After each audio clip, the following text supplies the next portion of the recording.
അതെ, കഴിഞ്ഞ ദിവസം ഞാനൊരു വീഡിയോ കണ്ടു. ആ വീഡിയോയ്ക്കകത്ത് ഒരാൾ പറയുന്നുണ്ട്, വീണോട്ടം മിഷൻ ലോകം എവിടെ കിട്ടിയാലും അവരിരുന്ന് കഴിക്കുന്നു. പാകിസ്ഥാനികളായിരുന്നു അവരൊരു ബിൽഡിങ്ങിൻ്റെ ചുവട്ടിലിരുന്ന് കഴിക്കുന്നുണ്ടായിരുന്നു. ഇതിപ്പോൾ ബിൽഡിങ്ങിൻ്റെ ചുവട്ടിലല്ല, ഞാനേ ഉള്ളൂ ഇവിടെ മലയാളിയായിട്ട്. കണ്ടോ, നമ്മൾ കഴിക്കുന്ന സ്ഥലം കണ്ടോ? ഇത് ഈ മണ്ണിലൊക്കെ ഇരുന്നിട്ട് വേണം നമുക്ക് കഴിക്കാൻ. കാരണം സമയം കിട്ടില്ല, കിട്ടുന്നിടത്ത് ഇരുന്ന് കഴിച്ചോളുക. അത് അവിടെയൊക്കെ ഇരുന്ന് കഴിക്കും, ഇവിടെ ഇരുന്ന് കഴിക്കും. അതാണ് ഈ പ്രവാസികളുടെ അവസ്ഥ. അതാണ് അവിടെ നിന്ന് വീഡിയോ എടുത്തപ്പോൾ അവൻ ഓഫീസുകാരനായിരിക്കും. അതുകൊണ്ട് അവൻ പറഞ്ഞു വീണോടം മിഷൻ ലോകമാണ്. കണ്ടോ, ഇതിൻ്റെ ചുവട്ടിൽ ഒരാളിരിക്കുന്നു.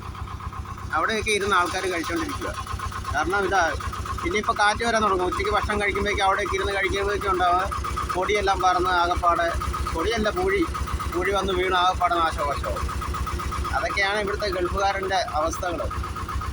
ഇവിടെ വന്ന് ഇങ്ങനെ പൊടിയും കാറ്റും അടിച്ച് കഷ്ടപ്പെട്ടോളുക. കഴിക്കാൻ പറയുമ്പോൾ എവിടെയെങ്കിലും ഇരുന്നങ്ങ് കഴിച്ചോളുക. പിന്നെ സമയമില്ല. അതാണ് ഗൾഫുകാരൻ്റെ അവസ്ഥ. അത് പാകിസ്ഥാനി ആണേലും ഇന്ത്യക്കാരനായാലും എവിടുത്തുകാരനാണേലും പുറം പണിക്ക് വന്നിട്ടുണ്ടോ അവൻ്റെ അവസ്ഥ ഇതാ. വീണോടം മിഷൻ ലോകമാണെന്നൊന്നും പറയരുത്. അത് പുറത്തിറങ്ങി ഒന്ന് പണിയെടുത്ത് നോക്കണം. അപ്പം മനസ്സിലാവും മിഷൻ ലോകമാണോ.